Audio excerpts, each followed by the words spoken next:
Nós temos uma palavra muito clara de Jesus para esse ano, acerca daquilo que Ele quer fazer no nosso meio, da visão que Ele tem nos dado e do que nós podemos edificar em Cristo Jesus, através da sua graça, através do seu Espírito, o que nós podemos edificar sobre o fundamento que Ele estabeleceu. Você sabe, o apóstolo Paulo nos ensina que existem vários tipos de edificação que você pode construir ao longo da sua vida cristã, da sua vida em Deus. Você pode construir um edifício de palha, de feno, de madeira, ou segundo o Espírito Santo você pode construir de ouro, prata e pedras preciosas. Amém? E é isso que nós buscamos na presença de Deus. E nós estamos há um tempo, já desde o ano passado, reestabelecendo, reestruturando valores, e Deus tem falado muito conosco acerca de princípios, de valores. O que é um valor do Filho de Deus? É aquilo que você não abre mão de maneira alguma. Não importa a fase, não importa o tempo da sua vida, não importa a pessoa com que você se relacione, você não abre mão desses valores. E o primeiro valor que Deus nos deu é esse que nós cantamos agora. Jesus é o centro das nossas vidas. Aleluia! Um segundo grande valor que Deus nos deu é que nós somos filhos amados de Deus. Sim, você é filha amada do papai. Você é filho amado de Deus. Isso é um valor importante. Todas as suas doutrinas, teorias internas, conceitos, precisam estar estabelecidos sobre esses valores. Valores das quais Deus, nosso Pai, nos revelou e a gente não pode abrir mão. E nós temos mais outros dois valores que nós vamos falar aqui essa noite através da mensagem que Deus nos deu. O terceiro valor é a respeito do nosso amor ao próximo. Quando você sabe que é amado por Deus, Jesus te ensina a amar o próximo da forma com que Ele te amou. Então esse amor, o amor ao próximo, é um grande valor que a gente não pode abrir mão. Por quê? As pessoas são importantes para nós. Cada indivíduo, cada ser é importante para nós. Por isso tudo aquilo que nós vamos falar em termos de comunhão, de relacionamento um com o outro, está baseado nesse princípio, no princípio do amor ao próximo. E depois desse vem o quarto princípio na nossa igreja, que é o princípio do relacionamento com Deus. Deus te chamou para ser filho, mas não filho independente que não se relaciona com o pai. Deus te aproximou, te chamou de filho, porque Ele quer se relacionar contigo. Amém? Esse deve ser um valor que você não abre mão. E o Espírito Santo me impulsionou a trazer uma mensagem hoje a respeito desses valores que falam de relacionamento com Deus e de comunhão, de amor ao próximo. Nessa quinta-feira que passou de manhã, assim que eu acordei foi muito interessante a experiência que eu tive com Deus. Fui lavar meu rosto no banheiro e eu senti o Espírito Santo soprando, dizendo assim para mim, o caminho de Emaús. Eu falei, uau, ok. Lavei o rosto e de novo o Espírito Santo disse, o caminho de Emaús. Eu sabia então que eu tinha que ler no meu devocional, ia ter um tempo naquela passagem. E o Espírito Santo me ministrou coisas poderosas acerca dessa passagem registrada no Evangelho de Lucas. E eu quero compartilhar com você aquilo que o Espírito Santo tem para nós. Amém? Nós vamos ler alguns versículos. Talvez nem todos aqui conheçam a história dos dois discípulos que estavam no caminho de Emaús. Então, para nivelar o conhecimento de todos, nós vamos ler quase toda essa história.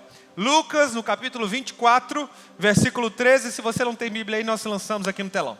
Diz assim, naquele mesmo dia, de que dia está falando?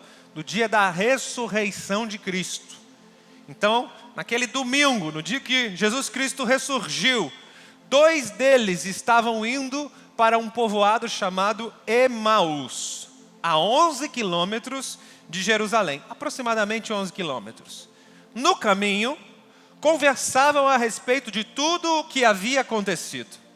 Enquanto conversavam e discutiam, o próprio Jesus se aproximou e começou a caminhar com eles.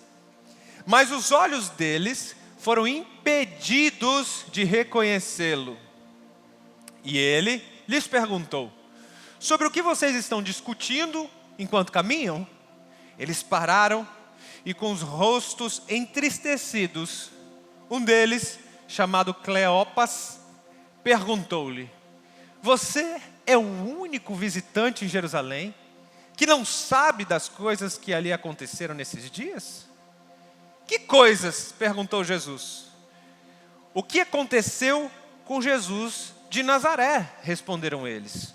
Ele era um profeta, poderoso em palavras e em obras diante de Deus e de todo o povo. Os chefes dos sacerdotes e as nossas autoridades o entregaram para ser condenado à morte e o crucificaram. E nós esperávamos que era ele que ia trazer a redenção a Israel. E hoje é o terceiro dia desde que tudo isso aconteceu. Vamos pular para o versículo 25, diz assim: ele disse: como vocês custam a entender e como demoram a crer em tudo que os profetas falaram. Não devia o Cristo sofrer essas coisas para entrar na sua glória? E começando por Moisés e todos os profetas, preste atenção, Jesus lhes explicou o que constava a respeito dele em todas as Escrituras. Ao se aproximarem do povoado para o qual estavam indo, Jesus fez como quem ia mais adiante. Guarde esse versículo também. Jesus fez como quem ia mais adiante. 29, mas eles insistiram muito com ele. Fique conosco, por favor, fique conosco, pois a noite já vem. O dia já está quase se findando. Então ele entrou para ficar com eles. Quando estavam à mesa com eles, tomou o pão, deu graças, partiu e deu a eles.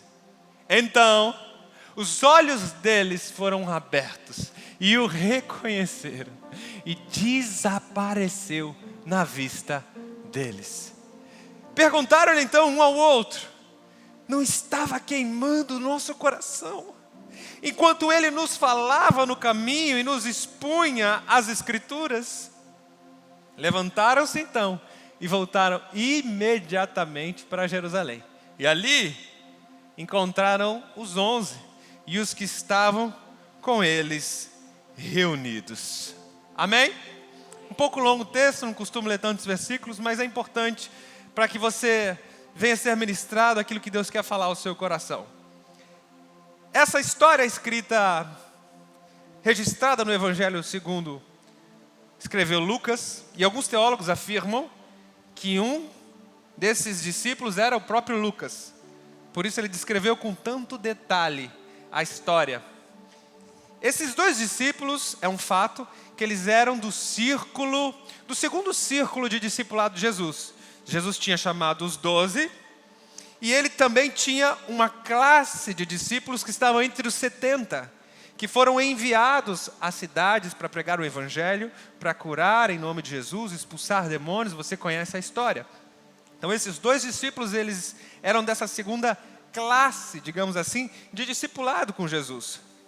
O que me chama muito a atenção, no começo dessa história, é que Jesus vai ao encontro desses dois discípulos que decidiram sair do caminho. São dois discípulos que deixaram o propósito de estar em Jerusalém para ir para um outro povoado, para ir para uma outra cidade. E Jesus foi ao encontro daqueles dois no meio do caminho. A primeira coisa que eu parei e deixei Deus me ministrar o coração foi justamente isso. Quantas vezes na sua vida, não sei se já aconteceu com você, comigo já aconteceu. Quantas vezes nós que somos discípulos de Cristo, queremos nos desviar do propósito de Deus, queremos largar tudo, ir para um outro lugar, talvez uma outra cidade, talvez uma outra localidade, talvez até mesmo uma outra igreja. Você quer largar tudo, mas você que é um discípulo real de Cristo, mesmo que você saia do seu propósito, Jesus vai se encontrar com você no meio do caminho. Eu comecei a ser ministrado por Deus, eu falei, uau, foi assim que Jesus começou essa história com esses dois discípulos. Um deles se chamava Cleopas. Esse homem não é muito mencionado na Bíblia, mas o que as Escrituras nos dizem é que esse nome Cleopas significa a glória do Pai. Tem algum registro também em outros evangelhos. Ele também é conhecido como Alfeu, ele é chamado de Alfeu. Já falei, ele era um dos 70 discípulos. E esse camarada, ele era pai do apóstolo Tiago, que era primo de Jesus. Jesus tinha um primo chamado Tiago e um irmão, ou aliás, um meio-irmão, também chamado Tiago. Por que eu estou te dizendo isso? Não é por simples conhecimento. É para você entender que ele era pai do primo de Jesus. Ou seja, ele era tio de Jesus. Ele era casado com a irmã de Maria. É desse cidadão que a Bíblia está falando. E sabe por que eu estou dizendo isso a você? Ele andou com Jesus, não apenas por 3 anos ou 3 anos e meio. Ele conhecia Jesus desde pequenininho. E quando Jesus aparece no meio do caminho para falar com ele, ele não consegue reconhecer quem era. Parou para pensar nisso? Se tinha um homem que certamente ia reconhecer as palavras, o trejeito, a voz, seria esse homem, tio de Jesus. Sabemos que Cristo estava ali numa outra forma física, porque ele já havia sido ressuscitado. Ele estava com o corpo glorificado. Por isso que a Bíblia diz que Maria, quando chegou ao túmulo, ela encontrou o próprio Cristo, mas ela achou que era um jardineiro. Lembra? Lembra dessa história? Porque a fisionomia de Jesus já era diferente. Mas era a mesma pessoa, se tratava de Cristo. Ora, um homem que conviveu mais de 30 anos com o moço não consegue identificar a voz, o trejeito, as palavras.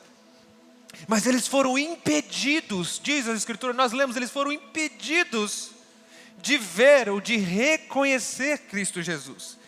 Então a primeira coisa que me chamou a atenção, pensando nisso, meditando, é que tem gente nos dias de hoje, que anda muito tempo com Jesus, mas quando Jesus aparece para ele no meio do caminho, ele não dá conta de reconhecer quem é.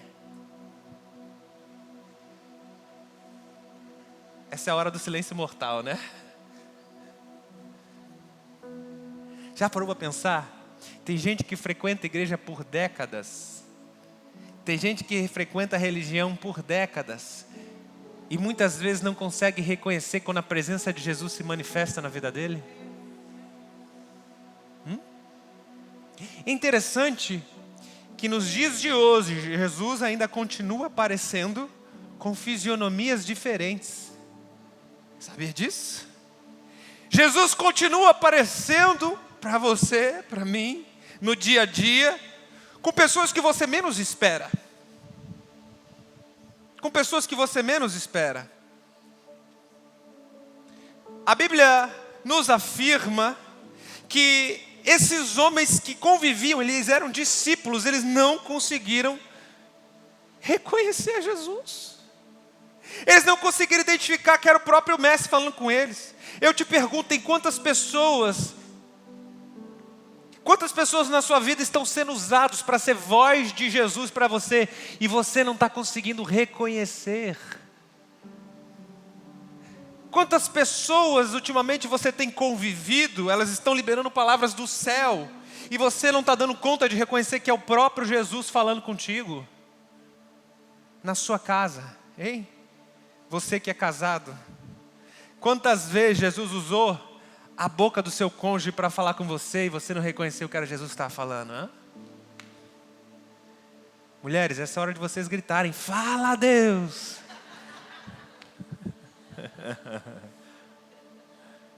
Sabe, ultimamente, Jesus tem falado muito comigo através da vida dos meus filhos.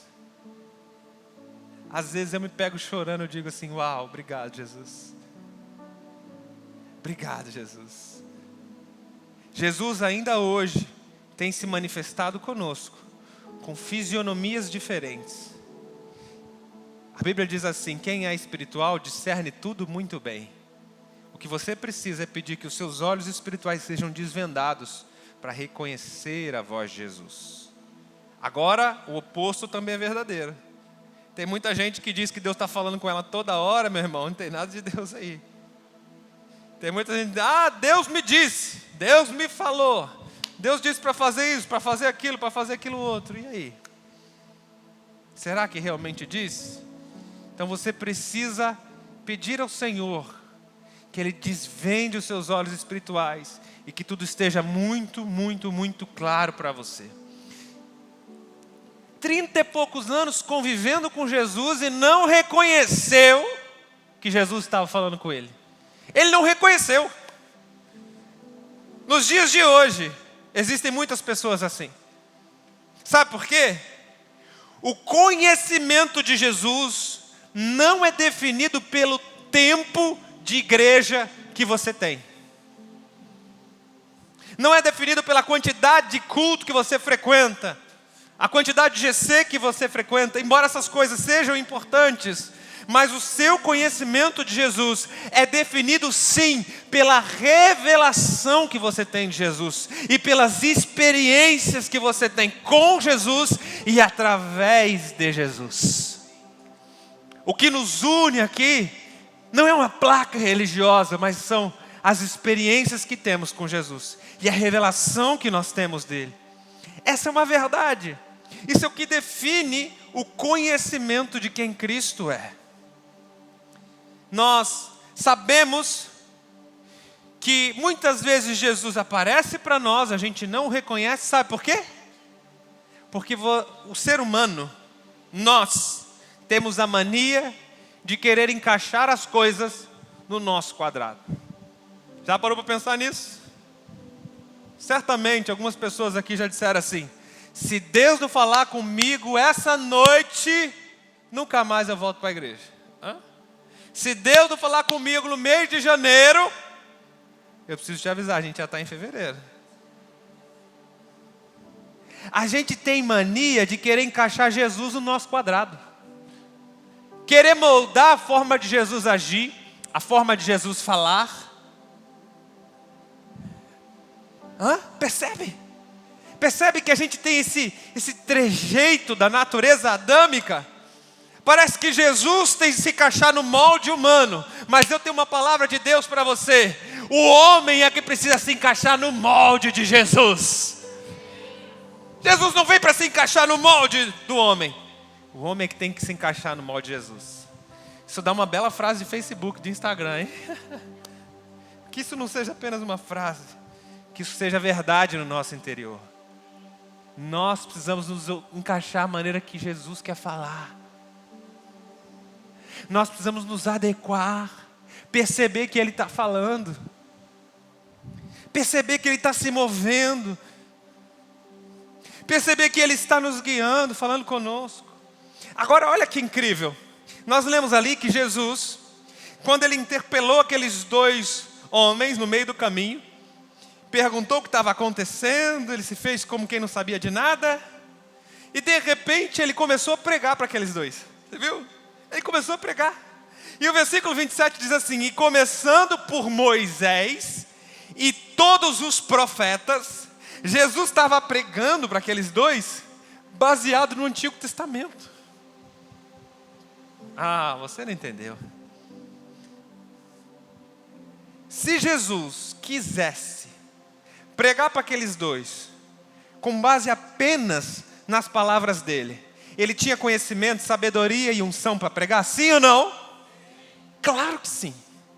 Mas ele fez questão de mencionar Moisés e os profetas do Antigo Testamento.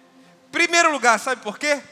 Para validar as Escrituras, para validar o Antigo Testamento. Jesus não anulou os profetas, Jesus não anulou a lei representada por Moisés, mas Ele apontou quem Ele era em Moisés e nos profetas. Sabe por quê? Porque toda a Bíblia, de Gênesis a Apocalipse, aponta para Cristo. Toda a Bíblia, querido, é sobre Cristo, Ele está no centro. Toda a Escritura, as Escrituras Sagradas são baseadas nisso. E eu preciso abrir aqui um pequeno parênteses. Como pastor dessa igreja, eu preciso abrir um alerta. Porque ultimamente, na nossa nação especialmente, tem se levantado alguns homens infelizes, que estão anulando alguns trechos da Bíblia. Talvez eles não sejam escrachados e anulam tudo. Não, eles anulam alguns trechos. Só diz que não, a Bíblia só é válida a partir da cruz para frente. Só é válida a partir do Novo Testamento para frente. Então, irmão, pega o resto e rasga, faz uma fogueira. Ou não tem coragem? E são alguns homens, eu preciso alertar, que eles começaram bem em Jesus. Mas o importante não é como você começa em Jesus, o importante é como você termina, amém? São homens de Deus, chamados no início, na caminhada com Cristo. E infelizmente, algumas pessoas que já até subiram nesse altar. Infelizmente. E eu preciso alertar vocês com aquilo que você se alimenta, aquilo que você ouve. Nós somos a geração digital. De vez em quando você recebe um videozinho na internet. De vez em quando cai uma notificação no YouTube de uma mensagem. Você precisa ter cuidado. Quem você está ouvindo, o que você está ouvindo. Se estiver tirando ou somando algo à Bíblia, pare imediatamente de ouvir. Sabe por quê? Existe uma maldição sobre essa pessoa. E não é um pastor que está rogando praga.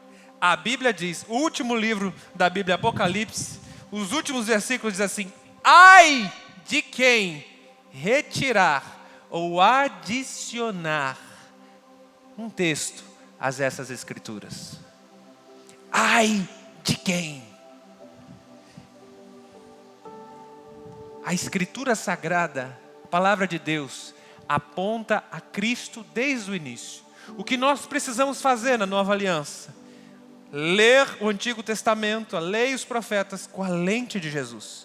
Se você ler com os óculos de Jesus, com a visão de Jesus, você vai enxergar a bondade, o amor, a graça e o favor de Deus em todos os livros da Bíblia, porque Cristo é o centro de todas as coisas. Ele é o Verbo, Ele é o Alfa e o Ômega. Antes de tudo existir, Ele já existia. Ele estava declarando vida sobre a terra. E o mais incrível de tudo, Ele já tinha visto os seus dias. A sua história Ele escreveu, Ele te amou, te desejou, e Ele já sabia que você ia ser um filho amado de Deus nessa geração. Aleluia. Você pode aplaudir Jesus por isso?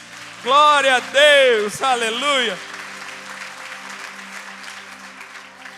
Tudo na Bíblia precisa ser sobre essa perspectiva, sobre a visão de Jesus, com os olhos de Jesus. Perspectiva. A sua perspectiva pode mudar toda a sua vida. A sua perspectiva, a perspectiva correta, a visão correta do Evangelho de Jesus, pode mudar completamente a sua vida. Agora o problema é que tem muita gente que está vivendo baseado na expectativa, em vez de viver baseado na perspectiva. Entendeu o que eu estou falando ou não? Tem muita gente que, eu vou para a igreja porque eu estou com a expectativa de Jesus restaurar meu casamento. Eu vou para a igreja que eu estou com a expectativa de Jesus me dar um emprego novo, um aumento salarial.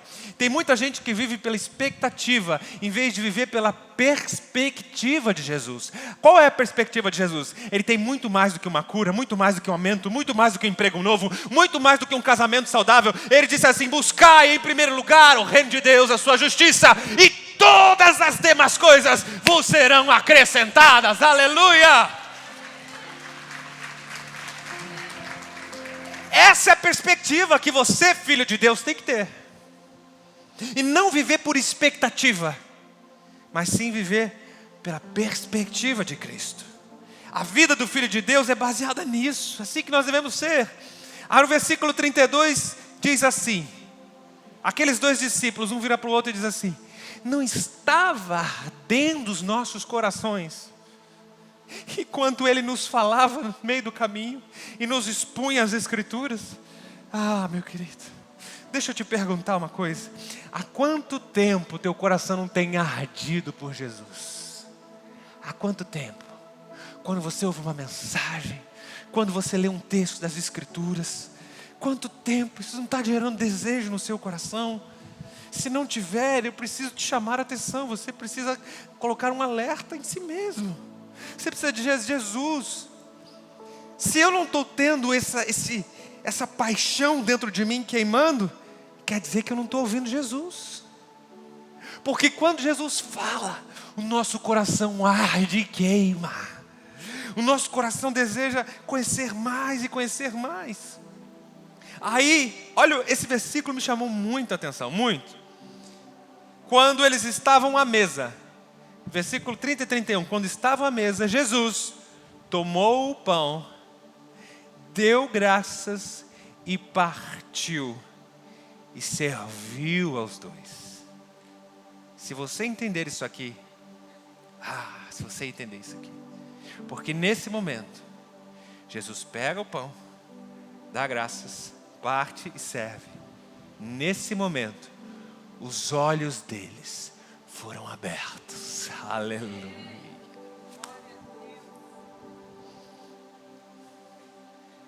Os olhos se abrem no tempo da mesa e da comunhão. A experiência verdadeira com Jesus, quem Ele é, a revelação, aquele momento, diz: uau, é no tempo da mesa, é no tempo da comunhão. Os olhos deles foram abertos. Deixa eu te dizer, você pode revelar Jesus na mesa, nos relacionamentos, no tempo de comunhão que você tem com as pessoas. Jesus tomou o pão, Ele partiu, Ele estava servindo aos discípulos. Nesse momento que Ele estava servindo, os discípulos tiveram a perfeita revelação de quem Deus é. Duas coisas que eu quero te ensinar com esse texto, e uma terceira depois. Preste atenção. Primeira coisa é que no tempo de comunhão, Jesus revela quem Ele realmente é. Você pode ouvir grandes mensagens, a gente pode trazer o melhor pregador do planeta aqui, vai falar o seu coração, vai te emocionar, vai te sensibilizar, vai te tocar, vai dar um apelo, ok, mas isso não revela quem Jesus é. Entende? Isso não sustenta, entende? Isso não permanece. Porque quando você constrói a sua fé sobre a rocha, que é Cristo, aí, meu irmão, pode vir a tempestade que for, a sua casa não se move do lugar. Mas quando a pessoa constrói a fé dela baseado numa pregação, baseado numa campanha, numa corrente, baseado numa pessoa, ela está muito sujeita a grandes tempestades. Ela está muito sujeita.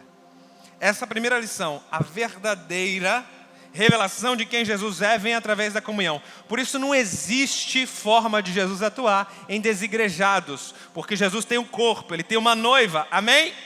E a vida de Jesus corre através do corpo, através da noiva. Segunda lição, bem rápido para você pegar aí. Vamos ver, quem é inteligente já pegou. Ele partiu o pão, Ele deu graças e Ele serviu.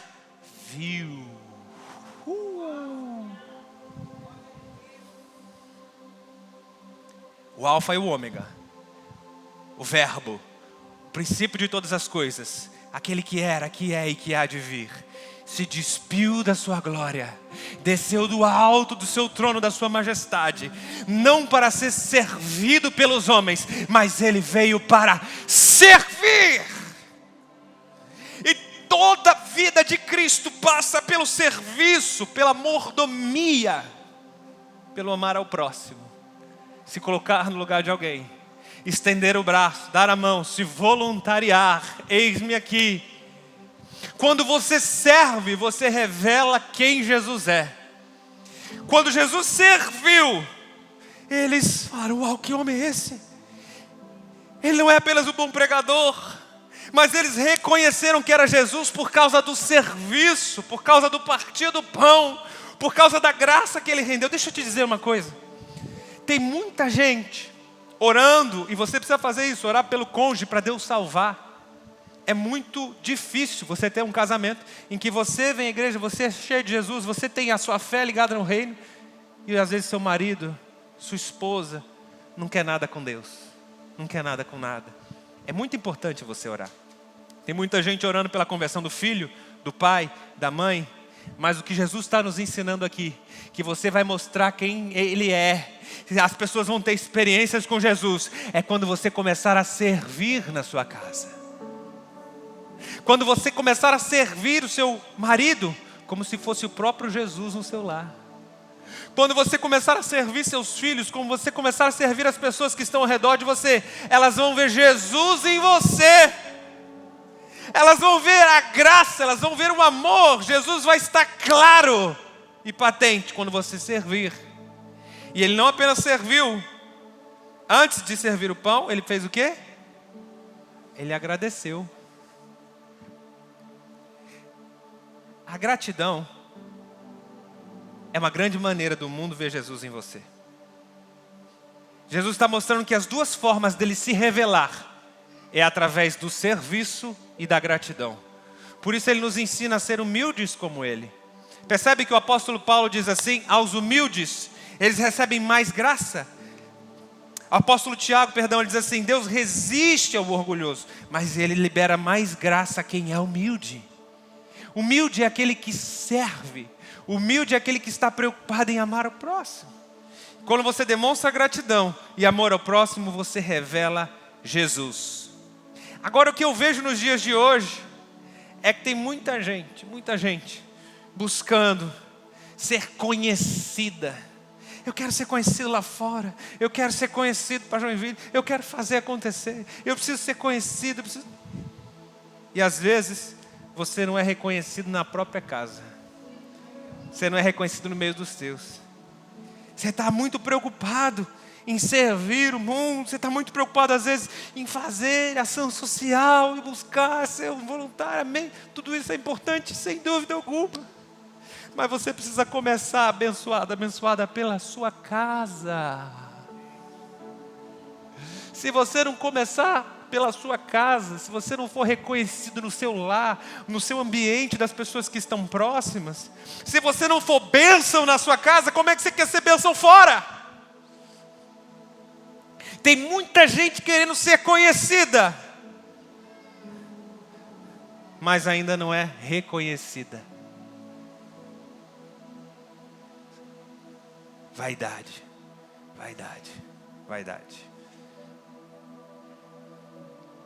Jesus está ensinando a maneira de ser reconhecido, das pessoas verem Jesus em você. Serviço e gratidão. Serviço e gratidão. No ambiente secreto, na mesa, na comunhão, na hora que ninguém está vendo, na hora que não tem holofote, que não tem ninguém filmando, na hora que ninguém está aparecendo. É só você e as pessoas que estão à sua volta. Isso é amar o próximo. Então aqui vem a parte chave para mim, em todo esse texto. É essa parte aqui, ó, versículo 28. Se puder jogar no telão, melhor. Versículo 28. Ao se aproximarem do povoado, ao se aproximarem de Emaús, o caminho para o qual estavam indo, Jesus fez como quem ia mais adiante. Você está entendendo o que aconteceu? Está entendendo? Eu queria encenar aqui, mas não vai precisar. Ó, imagine vocês aqui comigo. Estavam os dois andando aqui. Pois é, Jesus chegou, nossa casa está aqui, ok, beleza, vamos entrar. E Jesus continuou.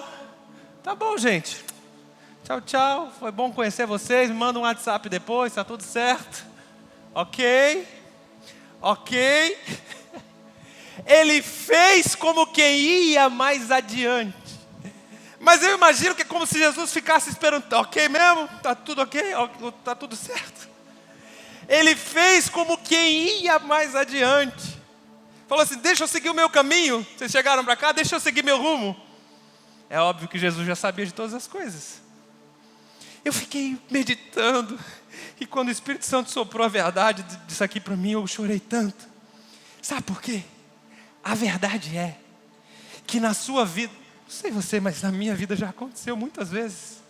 Eu passei por situações que parecia que Jesus não estava presente. Eu passei por momentos que parecia que Jesus estava indo para outro lugar. Parecia que eu estava indo para um lado e Jesus estava indo para o outro. Mas a verdade é que Jesus, ele estava apenas esperando ser convidado. Ele faz como quem vai adiante. Mas o que ele quer, na verdade, é receber um convite para entrar na sua casa.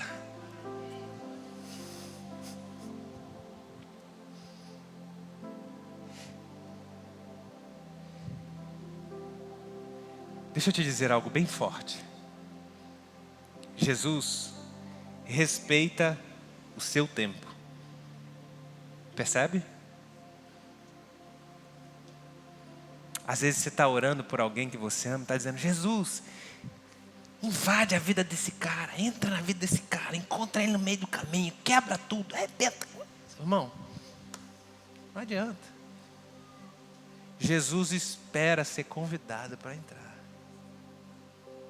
Por isso ele diz assim: eis que estou à porta e se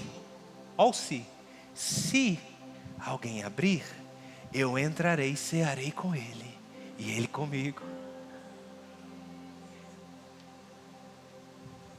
Se existe algum mérito no homem, esse seria o mérito: convidar Jesus para entrar.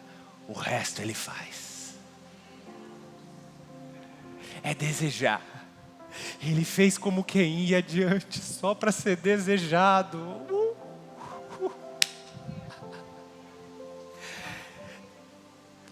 Ele não arromba a porta, ele bate na porta. Jesus respeita o seu tempo. Talvez você diga assim para o seu facilitador, para o seu apoiador: eu vou dar um tempo com tudo. Ok, Jesus respeita o seu tempo. Só que eu preciso te dizer, Ele está aguardando a hora que você vai desejar voltar. Chamar Ele de volta, Ele está esperando, Ele não vê a hora. O problema é que quando você enfrenta uma situação assim, de querer ir para um caminho que Jesus está indo para o outro, o problema é que muitas vezes você vai para um caminho diferente de Jesus, e aí você sente falta dele, e aí você começa a tentar achar Jesus em outras coisas, no álcool, na balada, na droga. Você começa a querer: será que Jesus está aqui? Será que Jesus está ali? Quando na realidade Jesus estava bem pertinho de você, só esperando o convite para entrar na sua casa. Ele deseja ser convidado. Eu lembro muito, estava meditando nisso, estava lembrando do momento que eu tenho com os meus filhos. Quase todos os dias eu tiro um momento de brincadeira, de diversão com os meus filhos. E a brincadeira que eles mais gostam, sabe qual é? Esconde-esconde. Quem me acompanha lá no Insta, de vez em quando a gente coloca lá. Eles gostam do esconde-esconde. Eles estão nessa fase, muito boa. E aí eles se escondem, e eu finjo que não estou sabendo onde eles estão. E aí quando chega a hora de eu me esconder, pega essa no seu coração. Eu fico atrás da porta, e eu não vejo a hora dos meus filhos me acharem.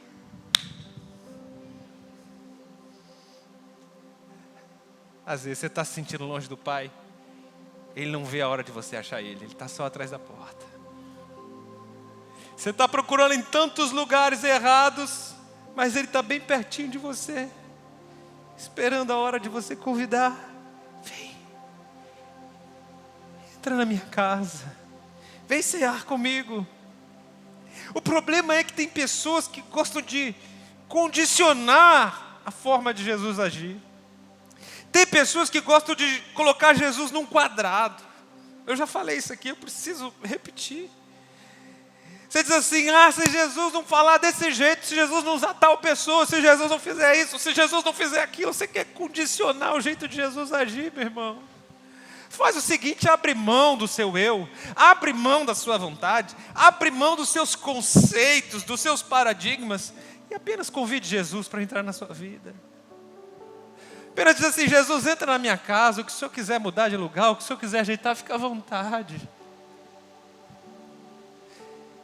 Para de querer condicionar Jesus no seu quadrado, porque Jesus tem que se relacionar com você do seu jeito, no seu quadrado, porque o Evangelho é sobre relacionamento e não sobre condicionamento. Pegou essa aí? Para de querer condicionar Jesus do seu jeito, na sua forma, no seu molde. Evangelho é sobre relacionamento, não condicionamento. Evangelho é vida com vida, Evangelho é comunhão, Evangelho é amor. Evangelho é convidar Jesus para entrar na sua casa e ficar à vontade, e cear com você. Jesus, Ele quer te dar as melhores revelações, as melhores experiências. Mas será que você está disposto a convidá-lo para sua casa? Eles chegaram na casa. Eles chegaram em Emaús. Sabe o que significa Emaús? Emaús significa águas que curam. Preste atenção. Isso vai fazer muito sentido para algumas pessoas aqui.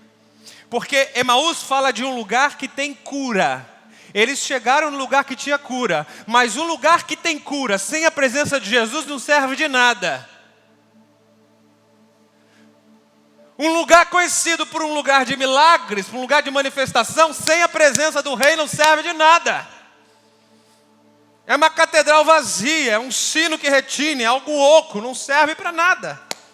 Mas eles chegaram no lugar de cura, e depois que chamaram Jesus para entrar na casa, aí sim eles tiveram a revelação de quem Jesus era, e certamente a maior experiência da vida deles.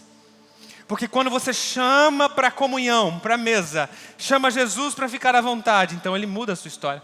Você parou para pensar, eu fiquei pensando nisso, meu Deus. Essa história só foi escrita, conhecida por bilhões e bilhões de pessoas em toda a terra, só ficou conhecida essa história por causa do versículo 29. Mas eles, os dois, insistiram muito com Jesus. Fique conosco, pois a noite já vem, o dia já está quase se findando. Então ele entrou para ficar com ele. Assim como a história desses dois só foi escrita porque eles insistiram, a sua história em Cristo Jesus só será escrita do jeito que você imagina, que é se você insistir com Jesus. Deixa eu te dizer uma boa notícia aqui agora, não abre mão de Jesus não, porque no final você vai ver que valeu a pena. Vale a pena permanecer, vale a pena ficar firme, vale a pena insistir, investir em Jesus, vale a pena. A sua história, a maior experiência da sua vida, aquilo de mais relevância, o seu legado, pode ser realizado se você insistir com Jesus. Insista com Jesus, persista com Jesus.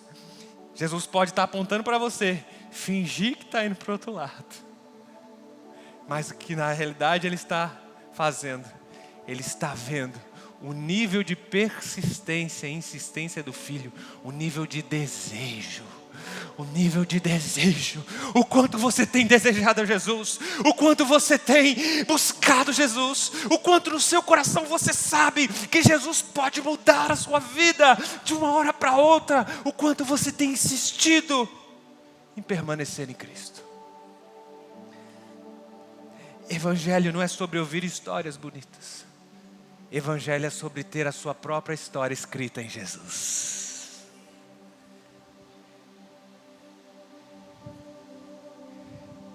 Diante disso, eu sinto a presença de Deus aqui. Feche seus olhos, igreja. Tem pessoas